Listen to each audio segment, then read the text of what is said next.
One night driving home from work after a graveyard shift, I got a sudden urge to pee. Like, it was really bad. Painfully bad.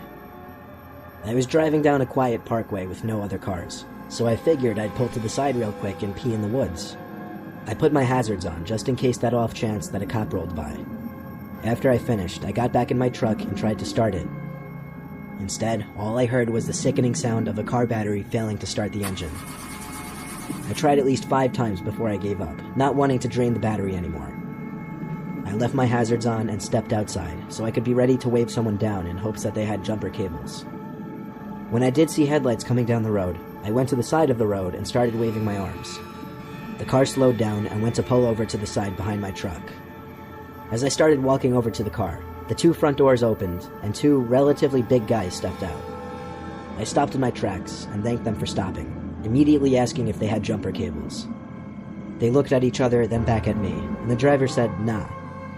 The other guy asked, "You stuck?" I said, "Yeah, my battery died." The driver said to give him a sec, he'd call one of his boys. I didn't exactly know how I felt about that. Right away, I found the 2 a little off-putting. I know it sounds ridiculous, but I got gangster kind of vibes from them. The driver got back into his car after he got on the phone. I did the same. When I was sitting in my car, I couldn't help but feel I needed to call for my own help. I didn't know how much I trusted these 2. So I called my brother's phone a couple of times before he picked up. It was past midnight after all. I had woken him up with my call, but I told him I was stuck in an emergency and needed his help. I told him to bring jumper cables and to hurry up. He said he'd be over in a few. When I hung up, I got out from the car and waved my arms out to the car behind me.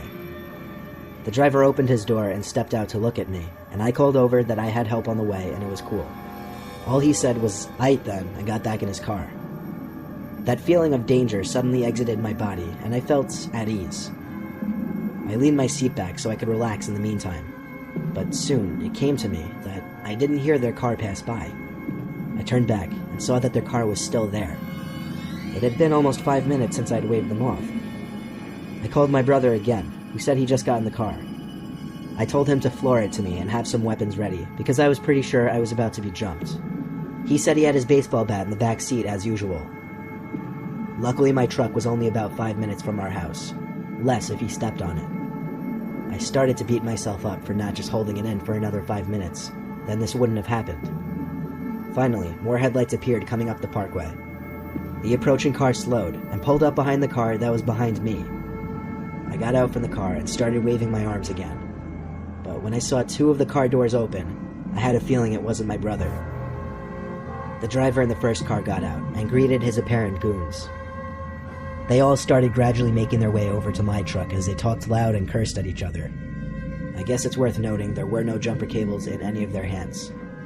I'm not a lucky person at all, but when I saw the familiar headlights of my brother's Mustang zooming down the parkway towards us, I felt as if my luck had turned around for once. He pulled up his car in front of my truck and he came out with his baseball bat. He pulled out another baseball bat from the back seat that he brought for me. He tossed it to me, and my brother, being the larger, more dominant one, said in a very loud, firm voice, we didn't want trouble and it's best they moved along and let us go about our business. They all backed up a little when they saw our bats. One of the guys laughed, another one said, "We ain't ever said we want no trouble." Upon examining the first car, I realized the guy who was in the passenger seat originally wasn't there anymore. I whispered to my brother to be wary, one of the men were missing. My brother got back in his car to bring his hood up in front of my hood. He fetched his cables and connected them to my battery. I kept watch of the 3 men who were lurking by their cars. Now we waited. My brother very softly called my name, and then low-key tilted his head in the direction of the woods. I looked into the woods, and saw the man who was originally in the passenger seat and was now hiding in the woods, looking as if he was about to do some kind of sneak-up attack. My brother told me to try the ignition. So, with one faithful turn of the key, the engine to my truck started. I got back out of the truck to literally guard my brother as he unplugged the cords from my battery and put them back in his car. We whispered to each other our plan, and that was for him to throw it in reverse as soon as we got in our cars, and I'd step on it back onto the road. After closing our hoods, we took one last look at the men huddled by the 3rd car, looking at us. Then we ran for our respective vehicles and stepped on the gas. My brother floored it in reverse, I waited to give him enough space before I floored it as well. As I did, I heard the shattering of my back windshield as a brick landed on my dash. Then I heard the distinct sounds of gunshots, which continued to shatter the remainder of my back windshield.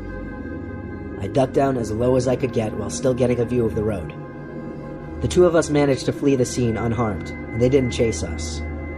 We went straight home to tell our 65-year-old dad, who claimed he was 100% sure we just had an encounter with a local gang.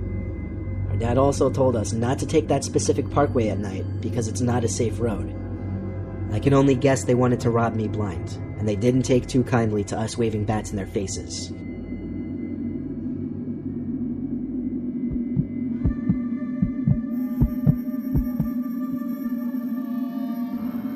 I've done a great deal of camping in my life, mostly solo camping out in the wilderness.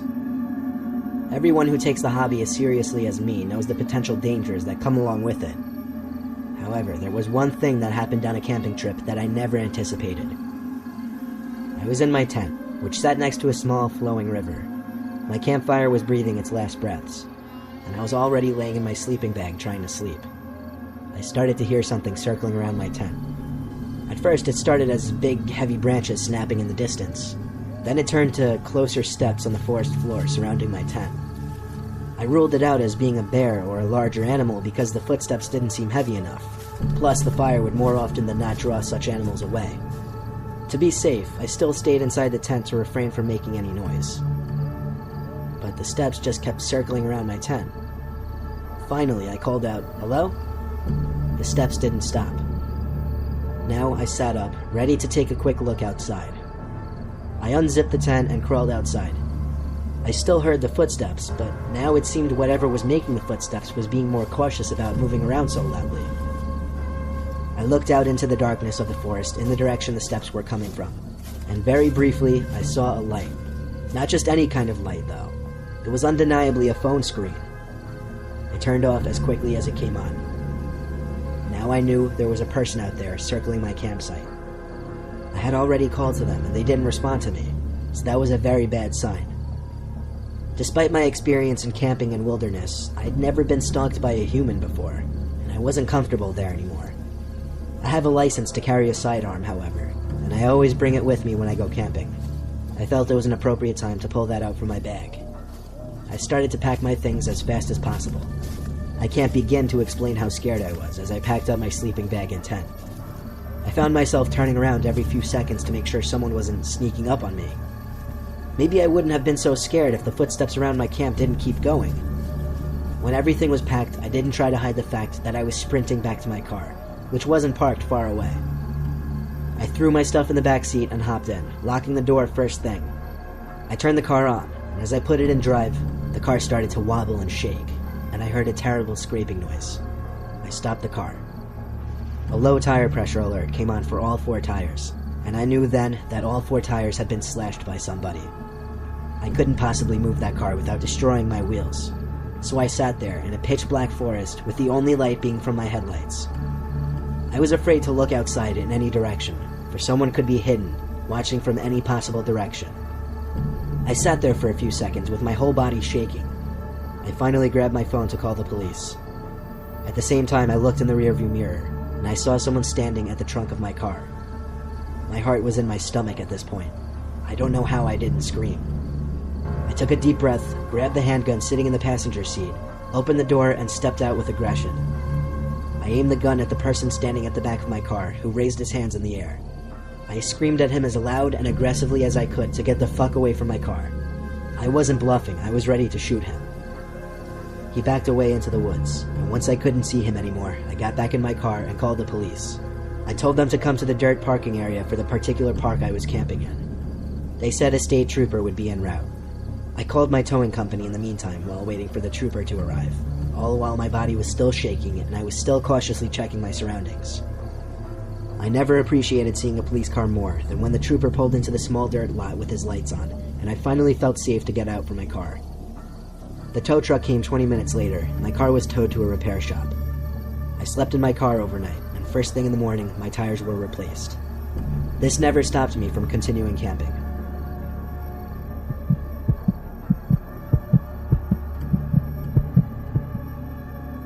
My My old Buick used to have issues with the gas gauge. The gauge was off, so sometimes I'd fill the tank completely and the needle on the gauge would still hover around the E, and sometimes when the tank was running low, the needle would sit around F. The needle seemed to decide when it wanted to work or not. Well, one night after coming back from a vacation and not driving for a week, I guess I had forgotten how long it had been since I'd filled up the tank, because the car ran out of gas on some quiet road in an even quieter town. I didn't want to call my girlfriend because she lived too far away, and I didn't want to be a bother. I got out from the car and looked around my surroundings. There was not much, except for trees on either side and a small house sitting atop a hill to the right of my car. So, that was my only option to go for help. I went up the hill to the house and rang the bell. It was 9:30, so it wasn't exactly too late to be ringing someone's bell in this kind of scenario. I waited patiently. There were lights on in the house after all.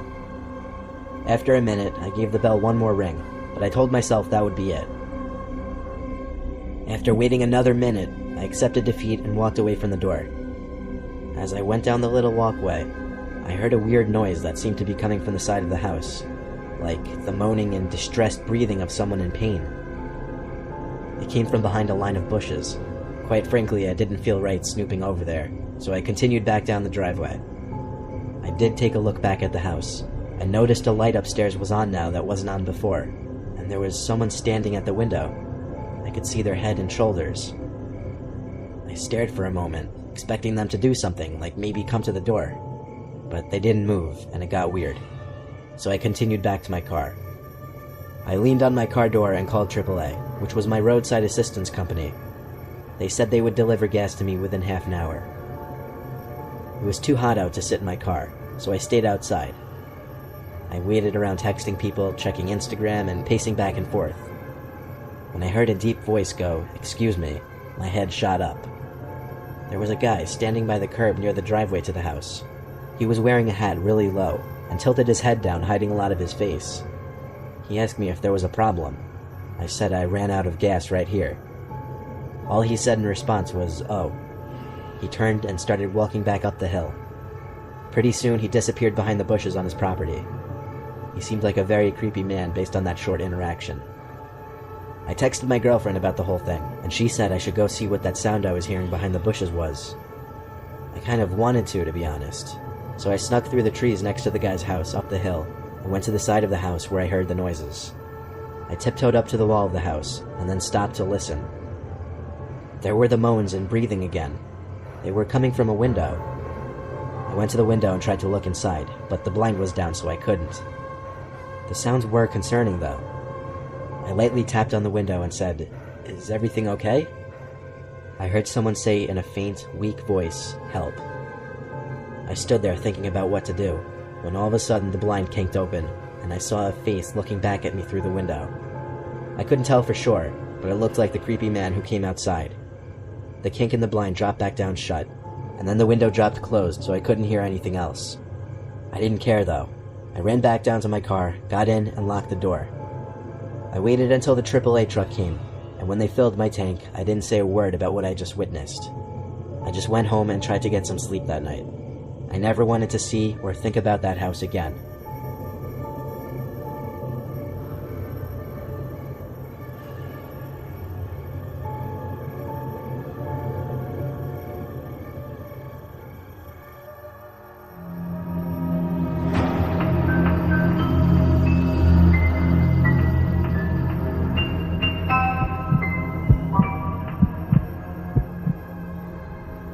For my friend Ryan's 21st birthday, I threw him a surprise party at my house. I invited all of our friends in our group, plus some acquaintances and friends of friends who were brought along. My parents weren't home for the night, so it worked out nicely.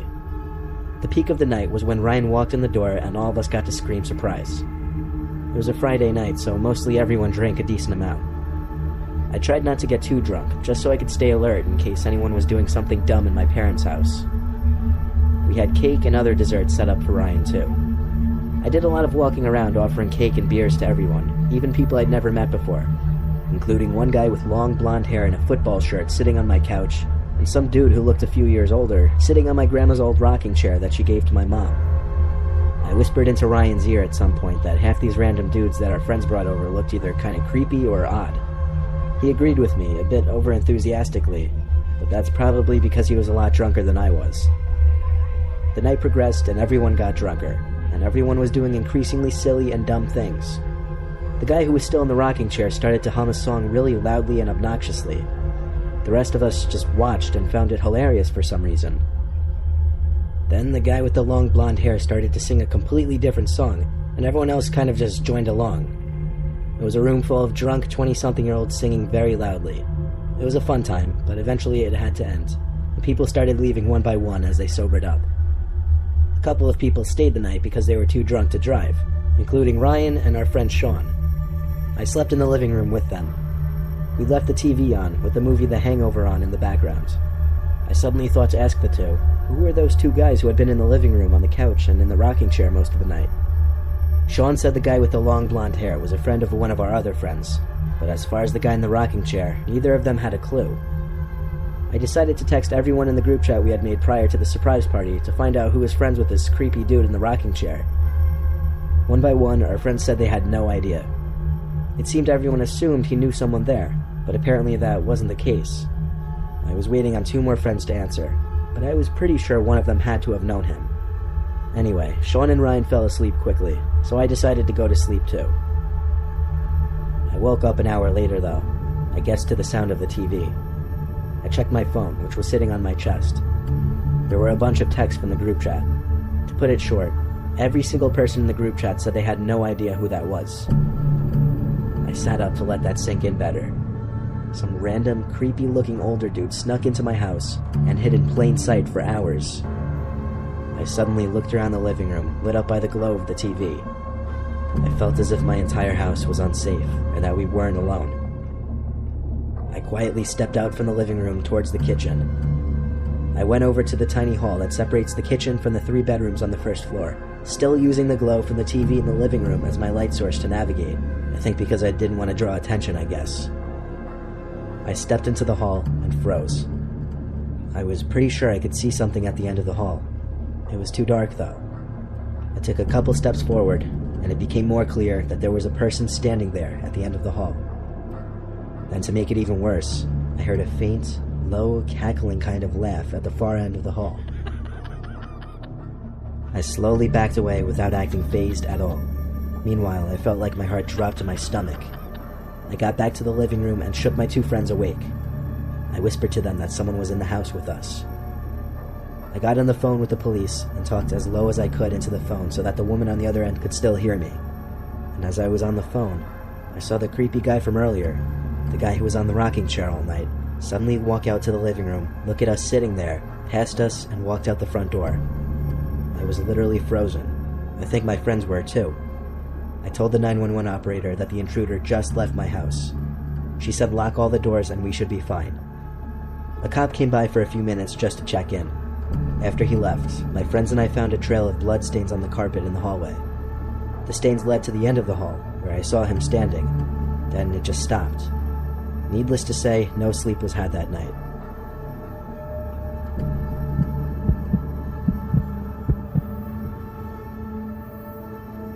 I'm sure we all have those memories from our childhood that make us uncomfortable to think about.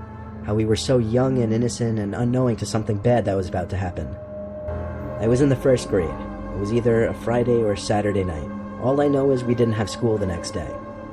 My friend's mom set up a little party for his birthday at a local bowling alley. All his friends and their parents were there, and we were sectioned off into different lanes to play with different groups. I wasn't having a lot of fun, mainly because I stunk at bowling, and still do to this day.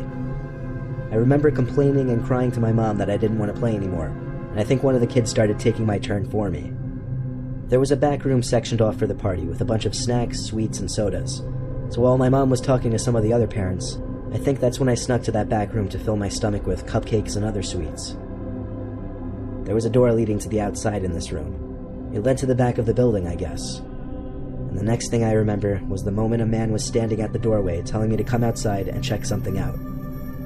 To this day, it still makes me cringe, thinking back and remembering that I actually listened to the random man and went out there. Upon stepping outside, the man knelt down to my level so that we were face to face. Then he pointed at a truck that was running, maybe 5 yards away.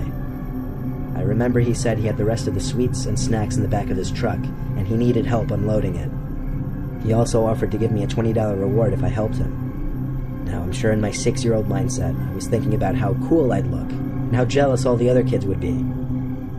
I followed the man to his truck. He opened the back door for me and pointed at a big black plastic bag sitting in his back seat. I climbed into the truck, and the next thing I remember was the horrific, ear-piercing scream of a woman. It was my mom, standing at the back doorway of the bowling alley, screaming my name over and over. I ran to my mom, who grabbed me and held me tight as I heard the sound of tires skidding out, followed by a truck speeding away.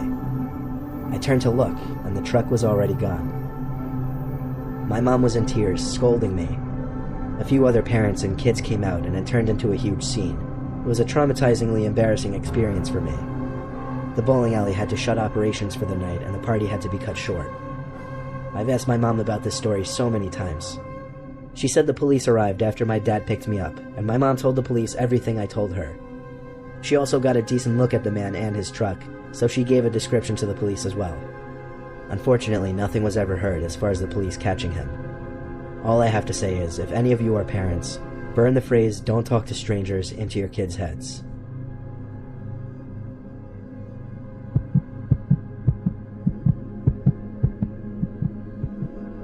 For my son's 12th birthday, my wife and I threw him a little party in the backyard. We invited the whole family, as we usually did for any of our kids' birthdays, and let him invite all of his friends too. We live in rural New Jersey, so our backyard connects to forest on 2 sides. We also have a pretty big property, which allowed us to space out a bunch of tables on the grass with food and refreshments. The little party went into the night. Most of our guests left, but closer family and some of our friends stayed late. It was probably 8 o'clock. The mosquitoes were out in full force, so I decided to run over to the shed at the far end of the backyard by the woods to fetch the tiki torches. I grabbed like 6 torches and set them on the grass while I went back in to look for fuel. However, while I was in the shed, I heard steps in the woods. I stopped what I was doing to take a look out there, but honestly, it was just too dark to see out into the woods. After finding the fuel, I went back to the part of the yard everyone else was at and pitched the torches into the ground. The 6 torches gave off a decent amount of light while keeping us safe from the blood-sucking pests. There were about 6 kids left, including my son, and they all wanted to play hide-and-seek in the woods. My wife and I allowed it, just making sure to tell them to stay close to the tree line.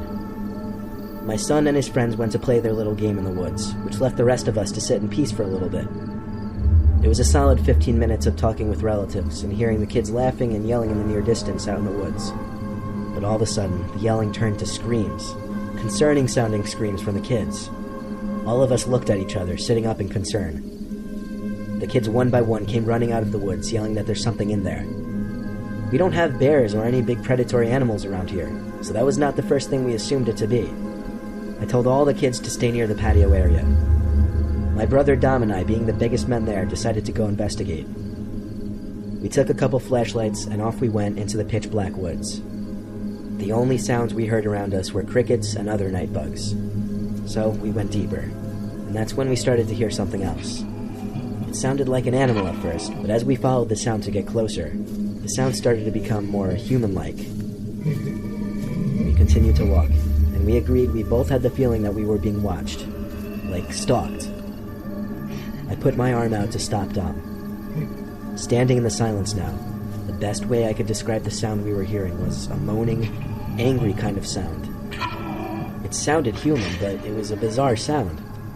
Then, a few cracks of the leaves on the ground ahead of us. We aimed our lights over there, and there was someone or something behind the tree. The moaning sound stopped. Dom stepped forward and called out. What happened next was textbook horror movie stuff. A scream, so loud, so blood-curdling, so inhuman, filled the air. I'm sure it could be heard for miles. Dom and I turned and booked it back to the property. We waved at everyone to go inside when we made it back. Dom got on the phone with the sheriff's department. They said it was probably a wild animal. We wanted to insist it was a human, but we honestly couldn't. We to this day don't know who or what we saw and heard in those woods, but it was definitely stalking us and the kids when they were playing hide and seek. And that scream we heard, it just didn't sound human to us.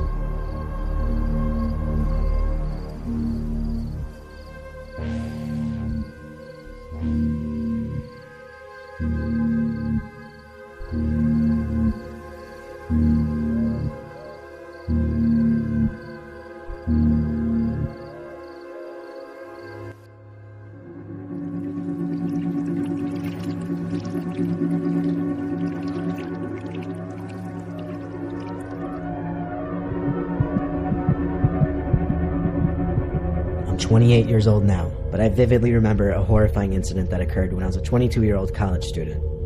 I lived in Florida, in a fairly large house in Orlando, with a rather large property with a big pool outside. I was living with my parents at the time, and they both owned their respective businesses and frequently traveled for meetings and conventions and whatnot. One week in mid-May, when both of my parents were away, I asked their permission, and they allowed me to invite a limited amount of friends over to have a pool party in the backyard. I was excited and quite surprised that my parents trusted that I would be responsible enough to have a small party, promising no alcohol, no loud music, and to send everyone home at a reasonable hour, as to not disturb the neighbors.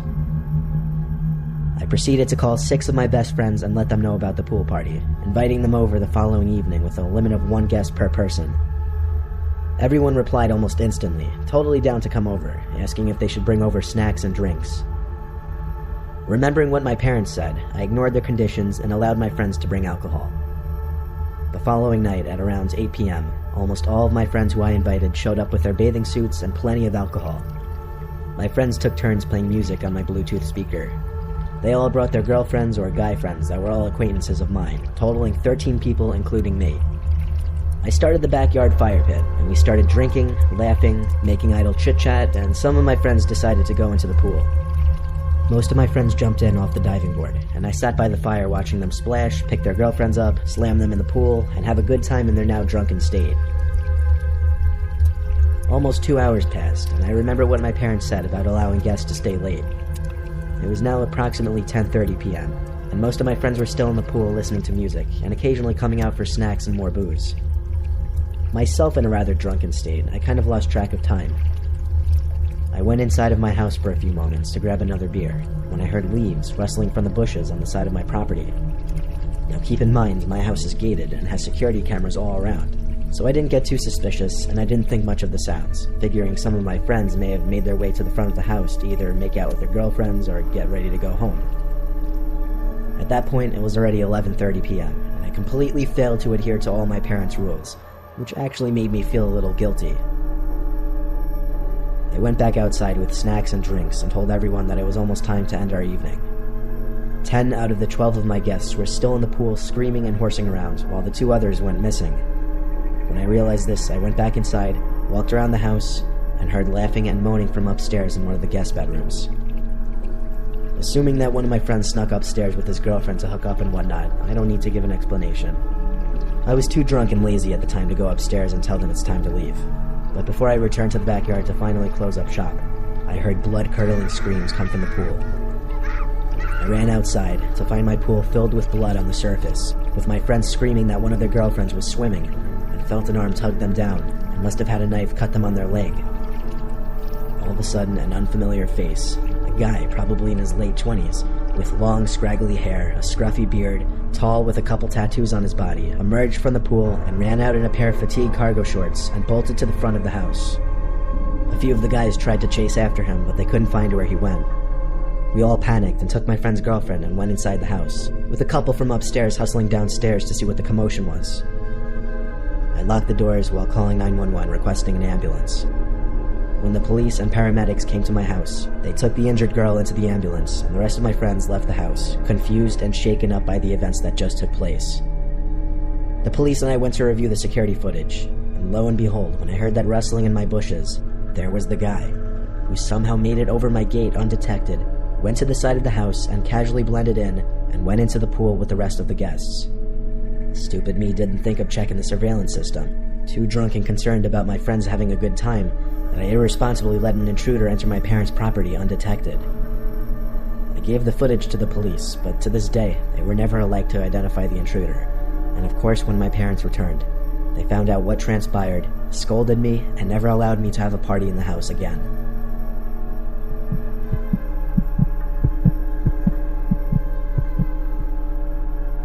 I was once invited to a pool party when I was 17. One of the more popular kids in our school was throwing a high school graduation pool party one weekend where his parents wouldn't be home. The kid's name was Daryl, and he had a huge backyard with a nice in-ground pool perfect for pool parties, though most of us have big yards where we live because we're in a less congested town. I wasn't close with Daryl, so I hitched a ride with a couple friends who knew him better.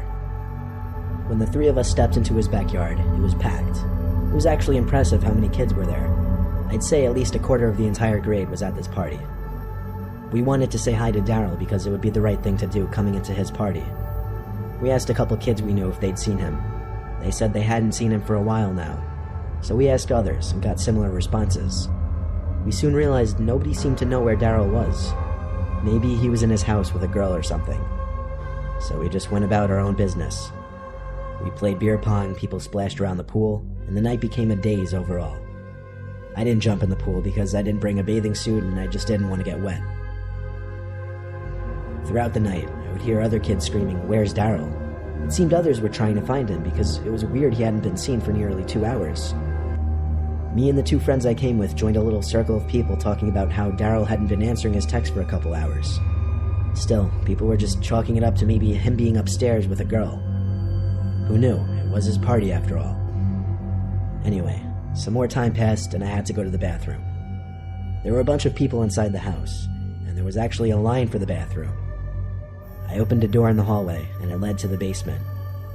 My house had a bathroom in the basement, so I figured there was a chance this one did as well. I turned on the light in the basement and walked down. I started looking for a bathroom. There were only 2 doors down there though. The first one led to a closet. There was another door on the other side of the basement. It was shut, so I went over to it and tried the doorknob. It was locked. I knocked on the door. There was no answer. The thing about this lock though, it seemed I would be able to pick it unlocked simply using my fingernail. So I did just that. I knocked again before opening the door. I was expecting to see a bathroom, but instead I saw a big pitch-black room. It seemed to be a boiler room. However, there was the faintest little yellow light emanating from what appeared to be some kind of boiler machine in the far corner of the room. And in that light, I could see a person, surely a person, standing right in the back of the room. My heart dropped when I saw the person duck down behind something. I thought, what if that was Daryl? I looked for the light switch and found it. It was one of those hanging switches that you pull down. I turned the lights on and went over to where I saw the person hide. The room was cluttered with tables and a washer and dryer machine, so the walking space was kind of arranged in a circle. When I got to where I saw the person not even 20 seconds earlier, I saw Daryl laying on the floor in a bloody mess, apparently passed out. I looked back up to the door to the boiler room when I heard footsteps coming from that direction. There was someone rushing out the doorway, but for a split second they looked back and I instantly recognized the face of a kid named Todd from our grade. He was a very quiet kid that creeped out a large amount of people in our grade. Instead of calling the cops and tending to Daryl, I ran upstairs hoping to catch up to Todd to make sure there were other witnesses to his presence there that night. I made it upstairs to the hallway and started to scream for people's attention. Everyone who was in the living room came to look and could see Todd rushing out the front door. They saw him. They were now witnesses to his being there. I told them all to come downstairs and see what he did. I would have considered rushing to tackle him, but I didn't know what weapons he had on him. When we all got downstairs, we saw multiple stab wounds in Daryl's legs. First thing we did was call 911 for police and an ambulance. Daryl was rushed to the hospital, while at least 10 people vouched for me when I saw a kid in our grade named Todd at the scene of the crime. That same night, police apparently raided Tom's house and he was arrested. I'm pretty sure he's still in jail. Not sure if they got him for attempted murder or what. Daryl is fine now, but everyone believes that Todd did what he did out of jealousy of Daryl's popularity. Todd didn't seem to have any friends in school and would often be picked on by kids in Daryl's friend group. I'm not saying Todd was justified at all, but it's scary what bullying can drive some people to do.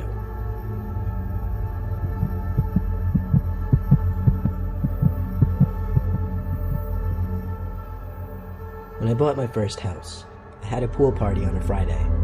It was supposed to be my housewarming party. I had a few of my closest friends over.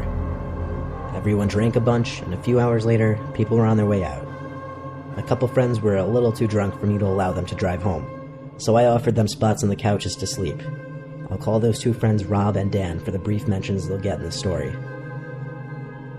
By the time I went upstairs to brush my teeth and get ready for bed, I thought both Rob and Dan had already passed out on the couches downstairs. When I got into my room to change into my pajamas, I heard a splash in the pool in my backyard. I actually muttered to myself, what the hell are they doing?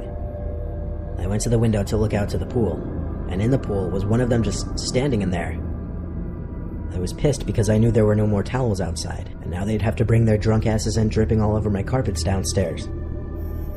I opened the window and called out to whichever of them it was to get the hell out of the pool. Then, they turned their head to look up at my window. I had to squint my eyes because I couldn't tell if it was Rob or Dan. Whichever it was wearing a black shirt in the pool. I couldn't remember who was wearing what from earlier, to be honest. But whoever it was, they just had a staring contest with me. Like, for over 10 seconds, whoever it was just looked up at my window at me. I had grown impatient with them, so I went downstairs with my shoes on. But I froze at the bottom step when I saw both Rob and Dan fast asleep on either couches in my living room. My next course of action was running to the kitchen to grab the biggest kitchen knife from my knife holder and running outside. I turned the backyard light on before I went out so I could see. The pool was now empty. I walked to the edge of the deck to the pool and stopped. I looked into the pool, making sure no one was hiding at the bottom. Then I looked out to the further depths of my backyard, by the trees and bushes. In one of my trees, I was 90% sure I saw someone sitting on one of the thicker, lower branches. Even with the knife in my hand, I was still way too scared to go out there and confront the situation. I went back in my house, locked the door, and shut the blind on the door. I sat in the living room on the ottoman, feeling slight comfort being next to both Rob and Dan, even though they were asleep. I sat there just thinking and shaking when I heard this. A tapping at the sliding door to the backyard. I woke up Rob and Dan now, asking the two to check the yard with me. They came to the door, took one peek outside, and when they didn't see anything, they said ignore it and go back to sleep. It was the worst reaction I could have expected from them. Someone I didn't know was out there playing some kind of fucked up game with me, and it was honestly terrifying me. I stayed up that whole night, checking my window every few minutes just to make sure no one was in my pool. I didn't actually go to sleep until the sun started coming up. By the time I woke up, my friends were already gone. I texted each of my friends who came over to confirm they weren't out there messing with me or whatever. I then went to the backyard to do some detective work. I didn't find much, but I did find a mini stepping ladder planted right in front of the tree that I was so sure I saw someone sitting in last night. I grabbed the ladder and went to go put it back in the shed. However, I stopped when I saw someone looking out the small window of the shed. It was someone I didn't know. I dropped the ladder and ran to my house to call the cops. I stood by my kitchen window watching the shed the whole time I was on the phone with the police, and at one point the door to the shed opened, and some tall, creepish-looking dude with messy, medium-length black hair and a black t-shirt and cargo pants stepped out and walked to the gate.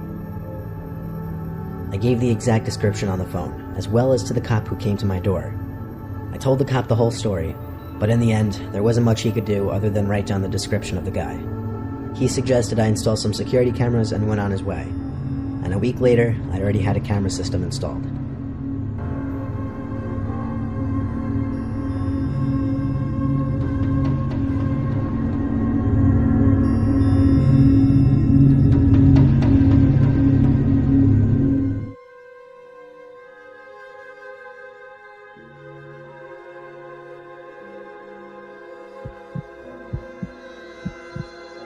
A few months ago, I treated my girlfriend to a vacation in Paris. We stayed at some hotel called Hotel Atmospheres. My job allows me to work remotely from my laptop on my own hours, so at some points during our couple days there, I would sit in the lounge of the hotel by the Wi-Fi area to get my work done.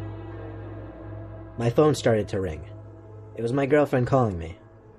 As I picked up the phone, I went to the nearby room where the coffee was and poured myself a cup. My girlfriend was calling me from the room, talking about the things we should do that day.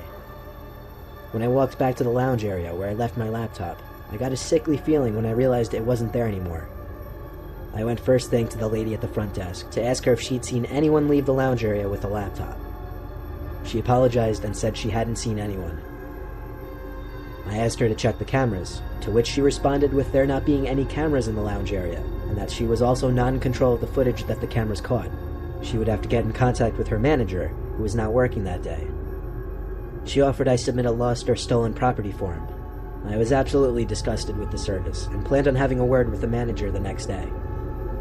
I had no choice but to go back to our room and angrily vent to my girlfriend. She tried calming me down, saying there was nothing we could do about it, and that it was best we just go out and enjoy the vacation I was paying for. As angry as I was, I had to accept that she had a point. We both turned off notifications on our phones so we wouldn't be distracted, something we usually did on vacation. Then we went out and explored a great amount of the city, did a little bar hopping, then got back to our hotel late at night. It wasn't until we finally crashed into bed that I opened my phone to check for new emails and texts and such, since I couldn't do that on my laptop now. When I was going through my email, I realized every single email I'd received that day was opened. This included emails from work and a couple relatives. I started to panic because I knew how much delicate information I had in not just my email account, but my whole computer, which was signed in when I left it. I basically had all my personal information saved on that computer, including home address, phone numbers, personal pictures, passwords, credit card info, bank account info. I was a fool for leaving it unattended to for even a minute. I immediately changed all the passwords to my emails and other important accounts. That didn't matter for what was about to come, though. After opening my messages app to check my texts since I hadn't been all day, I noticed text from an unknown number. It was a bunch of pictures that were saved on my computer. Bad, personal pictures that I wouldn't ever want anyone to see. Then there were pictures I didn't remember taking, pictures of a hotel hallway and a hotel door. It was our hotel door. There was also a picture of me standing at the front desk talking to the lady about my missing laptop. It was taken from behind the glass door at the entrance of the hotel. Under all of the pictures was a text saying, "I have all of your info, including your address and your current hotel room. This was sent using an untraceable phone number. Don't bother contacting the police." The rest of the message basically demanded I pay a certain amount of Bitcoin to a specific Bitcoin wallet address, or else. It literally said "or else." I'm not even fabricating this. I didn't know what else to do besides show my girlfriend the messages, as well as the embarrassing pictures. She started to panic more than me, and she honestly just made me even more tense. I left the room to go to the bathroom to think. He was asking for $1,000 worth of Bitcoin, but even if I paid that, I had no reassurance that this person wouldn't share those pictures, or keep my laptop, or do God knows whatever "or else" meant. I decided I wouldn't pay the ransom. My girlfriend agreed with my decision when I went back to bed. Of course, I was not tired at all anymore, neither was my girlfriend. We sat up, leaning on the headboard of the bed, talking, thinking, and worrying for a couple hours. Then there was a knock at the window of our hotel room. We both gasped. Well, my girlfriend more so let out a short scream. I turned off the lamp so that whoever was out there couldn't see in. I also shut the shade completely. I didn't bother trying to look out there to see who it was. I assured my girlfriend we were safe, though. She whispered we should call the cops or inform the front desk. I told her we would if the problem persisted. I then told her to go to sleep. Meanwhile, I stood in the middle of the room watching over her, while also looking back at the window. I got a text. I looked at my phone, and it said, "I'm looking into your room right now. I'm not playing games." Then there was another knock at the window. I decided to just grow a pair for a couple seconds and open the shade to see who was out there. I pulled the shade open. I couldn't see who it was, but there was someone standing on the other side of the glass looking in. My girlfriend screamed. I told her shh as I pulled it back shut. We packed our things and went to the front desk, telling the lady about the whole situation and requesting another room on one of the upper-level floors. She said she would alert the authorities and gave us a room card to another room on the 3rd floor. For the rest of the night, we slept close together. Well, I didn't sleep. I was awake all night waiting for a knock at the door. Morning came, and the manager was in. So she took a look at the footage from the previous night, and of course, some guy with a baseball cap covering 90% of his face went into the lounge as soon as I left it to get coffee, then walked out with my laptop. There was only one camera that actually caught the man in the act. She said she would forward all video footage with that man over to the police. We were out of there. I blocked the number that was texting me. I had to accept defeat, but I didn't want to think about it anymore. There was nothing I could do about where those pictures would end up or some random person having my address. I canceled my credit cards and changed my passwords. There wasn't much else that creep could do. However, what really motivated me to share this story with the internet was the fact that 3 days ago, I got a letter in the mail without a return address. It was addressed to me, and it was a short, straight-to-the-point note saying, "I hope you haven't forgotten. I have all of your information still." It was a horrible reminder that someone out there with bad intentions has not only my address, but my pictures, my phone number, and my name. I've been sleeping with one eye open these past few nights. If anything happens, I will update.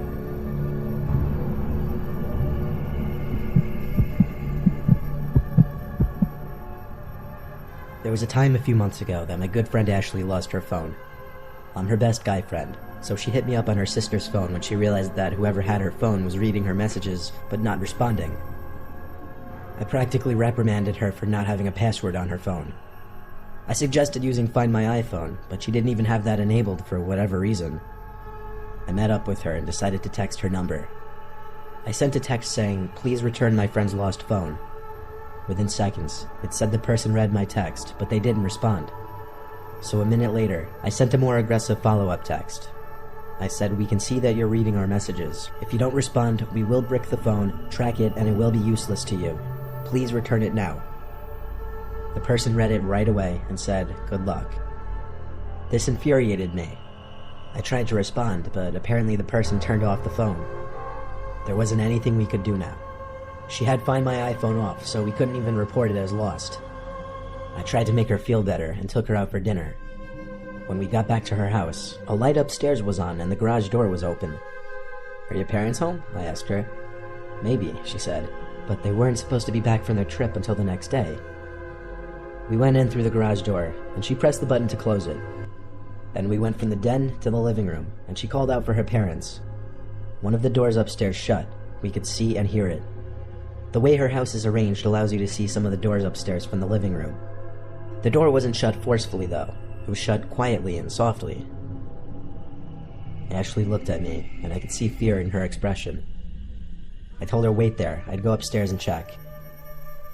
So I went slowly up the stairs, down the little walkway, got to the door, looked down at Ashley one more time, then opened it. The room was dark now. I looked for the light switch in the room, but couldn't find it. So I said to Ashley, "Where's the light switch?" Then she screamed, "Oh my God." She said that she had her address and the code to the garage saved on her phone. It took me a second to put together what she was implying, when just then, someone grabbed my arm from inside the room and tried pulling me in. I screamed and tugged away from the grip. I started to slam the door over and over on the arm that was pulling at me, eventually getting them to let go. I heard grunting on the other side. I must have done some damage. I told Ashley to run as I came down the stairs. The front door was only a few feet away, so we got out safely. We got into my car and I called the cops right away. We sat in front of the house in my car the whole time, making sure whether to know he left the house or not. The light upstairs turned on, and 5 seconds later, whoever it was walked to the window and just stood there for a while. Couldn't tell what he was looking at, nor could we see any facial features, but I did snap at least 10 pictures to show the police when they were to arrive. Then, the guy just walked away from the window and the light shut off. Minutes later, 2 cop cars with their lights on came speeding down the road and stopped in front of the house. I showed them the pictures before they entered the house, and we waited in my car. The cops were in there a long time. They did a seriously thorough investigation of the house. They came back out to assure us it was safe to go back in. We thought for sure they would be able to track the phone now that it was used as part of a crime, but to our surprise, they said there really wasn't anything they could do without Find My iPhone enabled, or the phone actually being on for that matter. All they said we could and should do was change the code for the garage lock. I had to figure out how to do that for her, but still after that, I let Ashley sleep in my house that night. And when her parents got back the next day, she felt a lot safer. She got a new phone the next day, and we never pursued finding her stolen phone any further.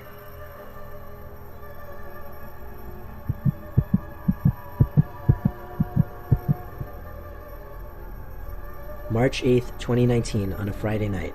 Me and 5 of my college buddies had a little night out. Not anything crazy, we just got dinner at some nice restaurant, then we hit a dive bar in the same block. We got a few drinks, played darts, and within a couple hours we were out. It wasn't until we left the bar that I realized my pockets were feeling kind of light. I checked both of my pockets and realized I didn't have my phone.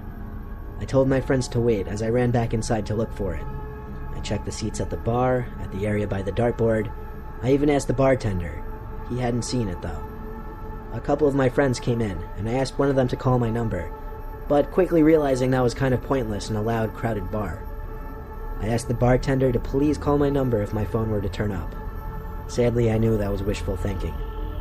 We traced back to the restaurant to check the table we sat at, and I asked the staff if they had any missing phones. None. So it was safe to assume my phone was taken by someone at this point. But I still remained hopeful that maybe the bar or restaurant would call me the next day. That night, when I got home, I started cleaning myself up, getting ready for bed. For some reason, it took me that long to remember I could just use that Find My iPhone feature. I would have to sign into iCloud on my computer to use it. But when I was all signed in and everything, that little map came up on the screen. I was confused when the phone was showing up as right above my house. For a second, I felt excited, like maybe I had the phone on me the whole time. I checked the pockets of the jeans I was wearing, but it wasn't there. I had no other pockets, and I knew 1000% I had my phone with me at some point in the restaurant. So how could it be at my house? Maybe someone left it at my front door. So I went outside and checked the stoop and the mailbox. It wasn't there either. Either way, it was insanely late and I was exhausted. As long as it said my phone was currently at my house, I figured I'd find it in the morning and figure out what happened. So after coming back inside the house, I did one last loop around the house, turning off all the lights and going upstairs. I sleep with the door open because I live alone. At some point, before finally climbing into bed, I heard a rattle from downstairs. It sounded like the pots and pans rack being banged into. I tiptoed downstairs. I saw that there was a light on down there somewhere. The light was leaking ever so slightly into the living room. I got to the kitchen and no one was in there, but for half a second I could see the light from my sunroom on. I turned off just as soon as I noticed it. I walked through the kitchen to the glass door that led to the adjacent sunroom. I would have to walk inside of there to turn the light on, and there was no way I was about to do that. So I just went as close to the door as possible and looked inside. I came close to screaming out loud when I could make out two figures standing in the darkness that was my sunroom. They were both standing nearly identically the same way, arms and legs kind of spaced out from their bodies to give an overall wider appearance to their stature. It seemed as though they had their backs to me, as I couldn't see their faces, only blackness, which I assumed was their hair. I ran to grab the kitchen phone to call 911. I reported a break-in, so the operator said there would be police arriving shortly, who would sneak up to the house, find the point of entry for the intruders, and apprehend them. The operator said the police would call me if they needed to, and asked me to hide in a closet and wait there until I heard the police downstairs. Then she told me to hang up and stay as quiet as possible. Waiting in that closet felt like it was taking centuries, mostly because of the tension of waiting in silence and motionlessness, expecting and dreading hearing any kind of noise. And actually, I did. I heard loud clonking footsteps coming from downstairs. They were coming up the stairs. They got louder and closer. Pretty soon they were near to the outside of the bedroom, but I never heard them enter the bedroom. I heard doors opening, doors to every room upstairs, until finally the door to the bedroom I was in opened. I balled up as little as possible in the corner of the closet, tucked under a blanket to hide myself. The closet door opened, and I felt my heart in my throat at this point. I did my best not to move, even though I felt my life flashing before my eyes. The door to the closet shut, and I heard footsteps leaving the room. Then I heard two pairs of footsteps go downstairs. I felt it was finally safe to move and breathe. After a few minutes of silence, the next sounds I heard were the voices of police officers yelling downstairs. I jumped out from the closet and rushed down to them. They entered through the sunroom, actually, apparently the same way the intruders did. There were a total of 4 police officers in my house. The 2 intruders seemed to be gone, which was no surprise, one of the officers said. Usually the intruders would be out of the house before the cops arrive. So one of them had a notepad in hand and was taking down notes for my description of the whole night. They even took down the specific details of my phone and reported it as a lost item to somehow help with the case. After that, the cops left, but assured me there would be a car patrolling the area all night. The next day, I found my phone left on the kitchen counter. I figured they must have left it to avoid being tracked any further, because it was useless to them. My 2 friends joked around that the 2 intruders were simply trying to return my phone and that I should find them and thank them. Nothing has happened since, but it's hardly been a month, so I'm still kind of uneasy about sleeping in this house.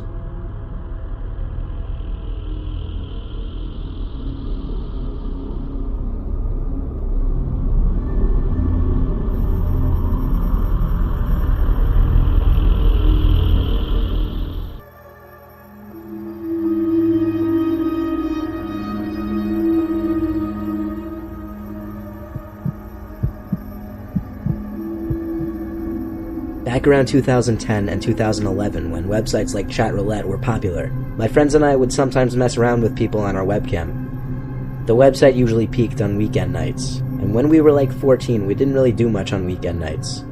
So I had my friend Peter over, and we hopped on Chatroulette. It was just my mom home, so we went upstairs with the laptop where we could be as loud as we wanted. We acted like two idiotic 14-year-olds, basically being mean and rude to anyone we saw. So basically on Chatroulette, you'd press go and it would match you with someone else, anyone else using their webcam. Some girl who appeared to be a couple years older than us popped up. Her camera quality wasn't the best, and she was sitting in a dark room with a blue light filling a decent amount of it. I'm not going to get into the nitty-gritty tiny details over what Peter and I said to her, but we acted like douchey, mean teenage boys to be frank. Then Peter said, "Who is that behind you?" I suddenly looked beyond the girl to see what he was talking about. I didn't see anyone, so I caught on that he was joking. She seemed to know he was messing with her right away too, saying something along the lines of us being little dweebs. Peter insisted to the girl he was being serious, and I played along with it. The girl turned around, and like the two of us, she didn't see anyone behind her. All I could see behind her was the rest of the room, which appeared to be a mess, and her bed tucked in the corner of the room. Peter said there was someone hiding behind her bed. I looked at Peter, trying to hold in the laughter and make it seem like I was seeing what he was seeing too. Then I finally noticed someone in the background, by the back wall of the girl's room. He was coming out from behind the bed, seemingly trying to be inconspicuous. My smile disappeared as I then realized Peter wasn't joking around. I started telling her that someone was actually sneaking up behind her. Realistically, I assumed it was her brother or something messing with her, trying to scare her, so I said that. I said, "It looks like your brother is trying to scare you." She finally turned around, and her reaction was not what I was expecting at all. She screamed at the top of her lungs and jumped back out from her chair onto the desk, crawling backwards while frantically kicking her feet at the person approaching her. We could hear the sounds of books and other items falling from her desk as she kicked and screamed. Her webcam started to shake, as all we could see of her was her legs. The person in her room got in arm's reach of her, and now we could see a black mask over his face. He grabbed the girl and kept screaming, "Shut up," and her screams only got worse. Peter and I were silent now, simply staring, not knowing what to make of this. The man then looked into the webcam from behind his black mask for a second, and a few seconds later, the screen went dark, and we connected to another random person. Peter and I looked at each other. We closed out from the website and sat there to talk and take that in for a second. We agreed it was possible it could have been a prank. A lot of people on YouTube at the time played pranks on people on Chatroulette to get some crazy reactions. But it looked real. Almost too real to be a performance. Well, a few days later, I got a text from Peter. It was a link to a news article about a teenage girl who had been murdered while home alone a few days back. We told our parents because we wanted to be able to give a description of what happened to the police. So our parents coordinated a time for us to sit down with the two investigators to explain everything we saw. We said we were on Chatroulette with a blonde girl who looked either 16 or 17, and that some average-sized looking man wearing a black ski mask emerged from a back corner of her room and started to attack her on camera, but only for so long until he turned off the computer. We gave the best description we could. Whether they believed us or not, or whether the information helped or not, was something we honestly never found out.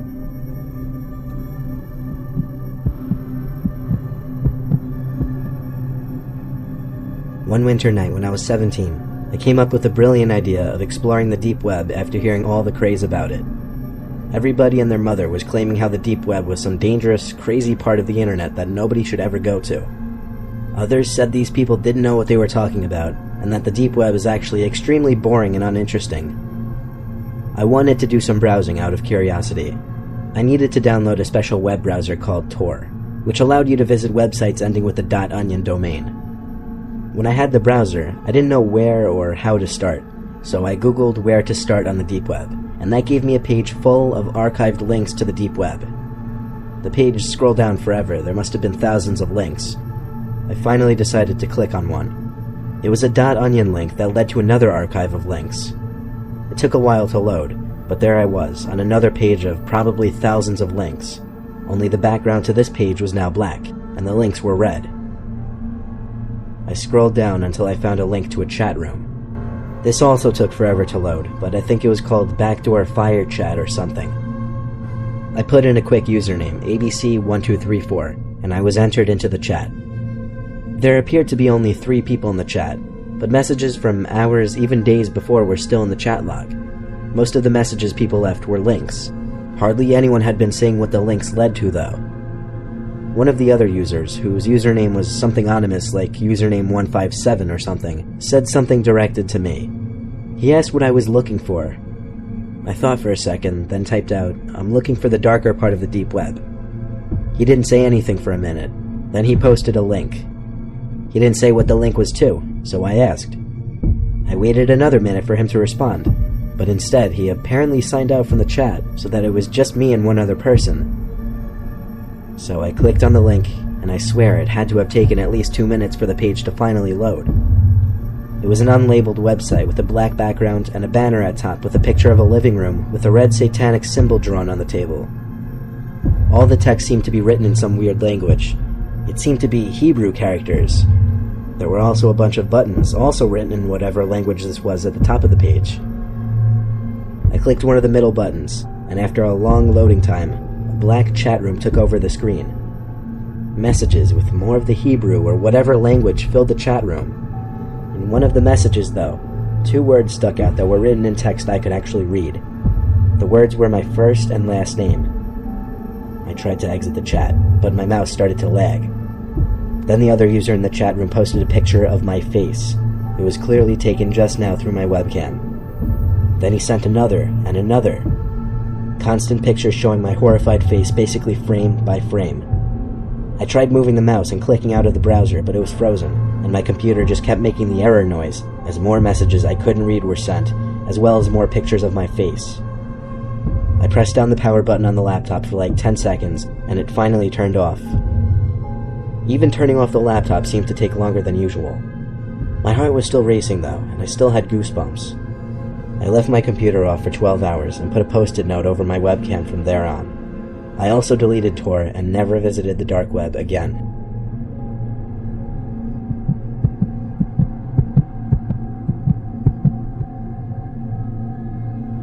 Remember that little feature on the original Nintendo DS called PictoChat? It was like a little chat room you could join with anyone else using a DS within a certain range.